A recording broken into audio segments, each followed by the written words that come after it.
Mount આબુમાં મોટી બસ દુર્ઘટના સર્જાઈ છે। અમદાવાદ જઈ રહેલી બસ પલટી મારતા અકસ્માત સર્જાયો છે। ગુજરાતને અડીને આવેલા પ્રખ્યાત હિલ સ્ટેશન માઉન્ટ આબુ ખાતે આજે વહેલી સવારે ગંભીર બસ અકસ્માત સર્જાયો છે।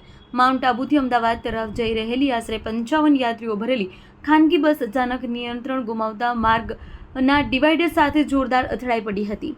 અકસ્માતની અસર એટલી ભયાનક હતી કે બસમાં બેઠેલા મુસાફરોમાં અફરાતફરી મચી ગઈ હતી। આ દુર્ઘટનામાં 18થી વધુ મુસાફરોને ગંભીર તથા સામાન્ય ઇજાઓ પહોંચવાની માહિતી મળી રહી છે। ઇજાગ્રસ્તોને તાત્કાલિક નજીકની હોસ્પિટલ ખસેડી સારવાર આપવામાં આવી રહી છે, જ્યાં કેટલાકની હાલત સ્થિર હોવાનું જાણવા મળ્યું છે। ઘટનાની જાણ થતાં જ સ્થાનિક પોલીસ તંત્ર તેમજ એમ્બ્યુલન્સની ટીમ સ્થળ પર દોડી આવી હતી અને રાહત બચાવ કામગીરી હાથ ધરી છે। અકસ્માતને કારણે થોડીવાર માટે માર્ગ પર વાહન વ્યવહાર ખોરવાઈ ગયો હતો। પ્રાથમિક તપાસમાં ડ્રાઈવરનું નિયંત્રણ ગુમાવવું અથવા ટેકનિકલ ખામી અકસ્માતનું કારણ હોઈ શકે તેવી શક્યતા દર્શાવવામાં આવી રહી છે। હાલ પોલીસે ઘટનાને લઈ વધુ તપાસ શરૂ કરી છે। અહેવાલ હરગોવન ચૌહાણ, ખબર બનાસકાંઠા ન્યૂઝ।